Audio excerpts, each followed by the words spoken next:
doesn't feel like a park at first, not in the way we usually think of one. The space opens slowly, almost as if it was meant to. The paths don't feel random. The water, the trees, the open space, everything seems placed with intention, like you're being guided, without realizing it.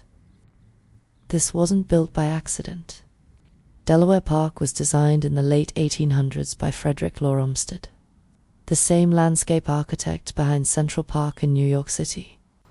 But here, the idea was different. Not just a single park, but a connected system of green space. Olmsted believed parks weren't just places to visit.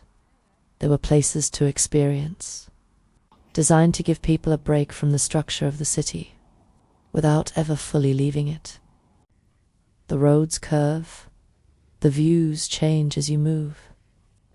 Open space gives way to trees, then back again.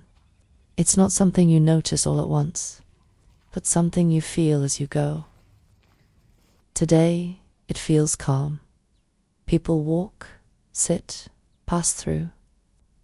But this space was carefully designed to feel that way. A quiet experience, built into the rhythm of the city. It's easy to think of parks as something simple, but places like this were designed to shape how people move, how they pause, and how they experience the world around them. Not everything here was built to be seen. Some of it was built to be felt.